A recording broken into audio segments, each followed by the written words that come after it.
Never Be Alone by Mendes. You'll notice I've got a capo at fret number 3. So roll out your capo. Don't forget to put it on, otherwise the song won't work. And it's a fingerstyle song, but there is a strumming alternative as well that I will show you at the end of the video. But we're going to start with assuming you want to do the finger picking, the fingerstyle. It's going to sound like this.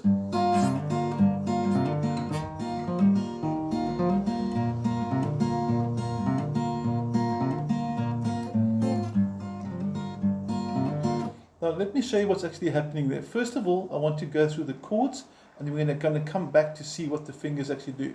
Now on the chords, the diagrams are on your PDF file, so I'm assuming you have it in front of you.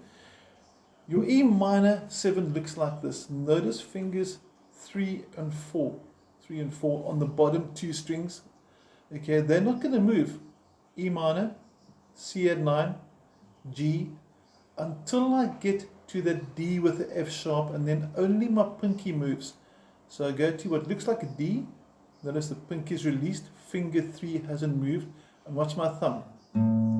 It grabs the top string, fret 2, and that's only halfway through the last bar. So let's just break it down now and see what happens on the movement. First of all, your first bar should sound like this. And you'll notice there's hammer-ons there. You can see the strings vibrating. Now I don't really need to move fingers 1 and 2. I just find moving them together just works really, really well. And now we need to include our picking hand so we can see what's actually happening there. Fingers 1, 2 and 3 are playing the bottom 3 strings. You can see them. First fingers on the third, middle fingers on the second, ring fingers on the first, and the pinky is literally just hanging around, and the thumb is working the top 3 strings as you need them. So while the E minor is in position, you're going to first play 6th string, play the bottom 3 like that, and the second part you start with the fingers 1 and 2 off, so you're plucking the 5th string open, and you can hear that hammer on there, and then you play the bottom 3 again. So super slow motion. Watch the fingers there.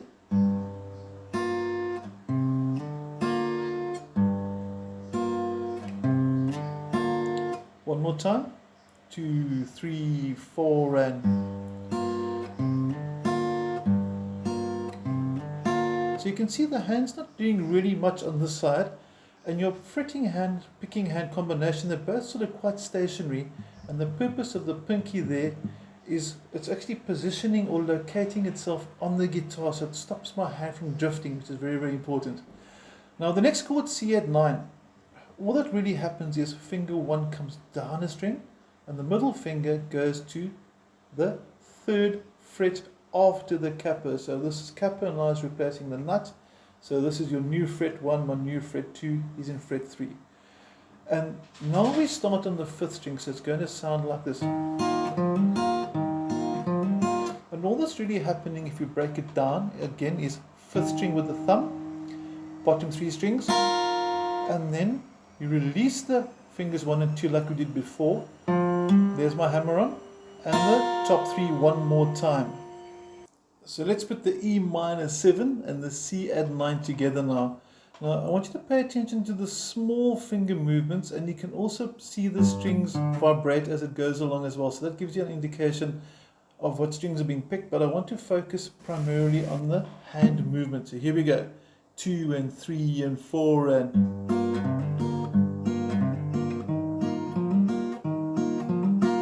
Nice and easy. Now one more time, but this time left and right hand together, so they're both in view, E minor and the change, and you can see the thumb changing strings as necessary. Slow motion, here we go, 3 and 4 and...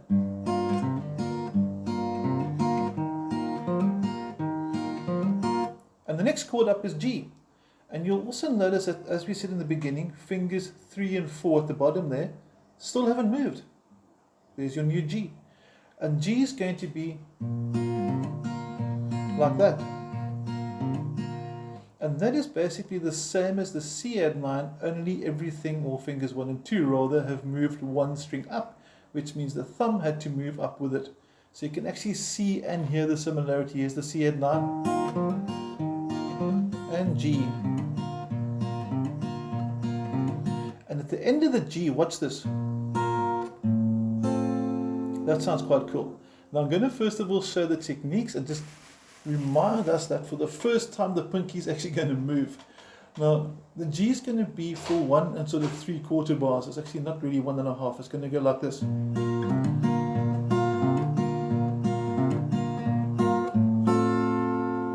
And on the changes, if I do it slow motion, those last 2 parts, it's 6th string, bottom 3, and thumb at the top grabbing that 6th string, and finger 3 hasn't moved. One more time, super slow motion.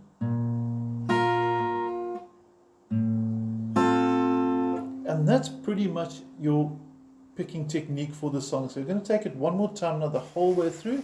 First doing a slow motion that you can play along with, and then you can try the full speed. Let's go. E minor 7 in place, and we're going to count 2 in. 2 and 3 and 4 and...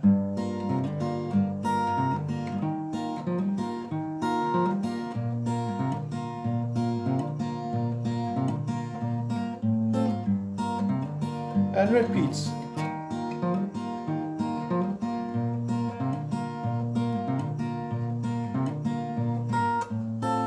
And at speed, you can have a little bit faster. It's really as simple as that. Now we did promise you that we're going to have a look at the strumming as well. And the strumming, you can use pick or fingers for this. I'm going to just grab my pick over here. And we're going to do something that sounds like this.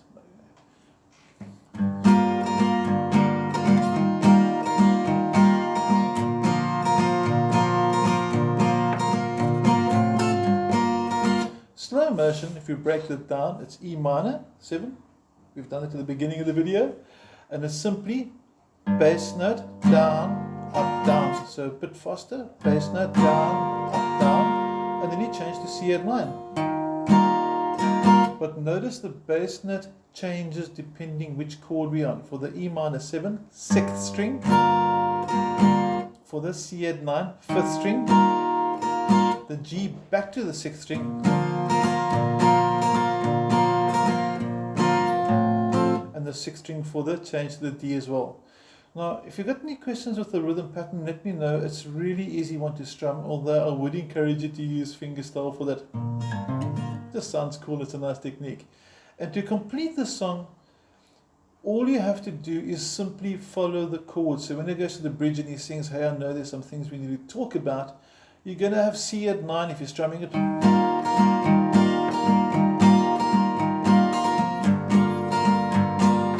You just keep that rhythm going. So you're either strumming it or you're picking it.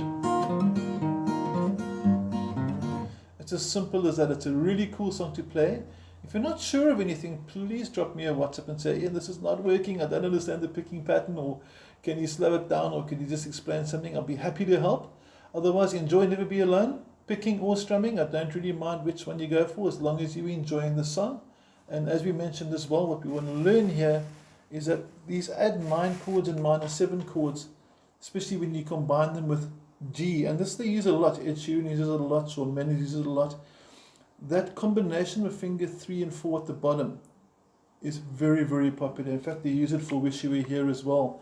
I was going to just quickly play that for you because we can. Wish You Were Here. Obviously, we should take the capo off, so I'm going to do that. Capo gone for Wish You Were Here. Zoom out a bit there.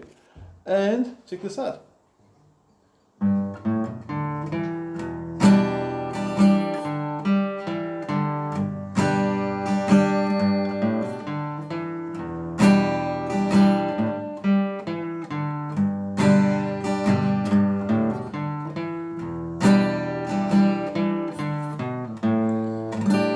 Last chord is an A7 sus4, but if you want to learn Wish You Were Here, drop me a WhatsApp. I'll be happy to send the PDF and the tutorial for that.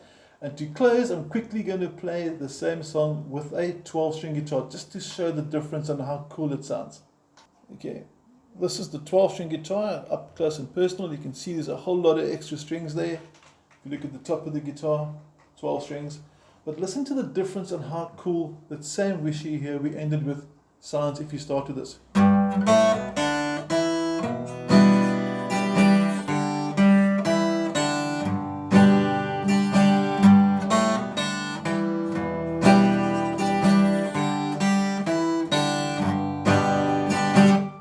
always cool having a 12 string lying around somewhere. But it's going to say goodbye now. If you want to learn this song as well, let me know. I'll send it through. Otherwise, have an awesome week. Thank you.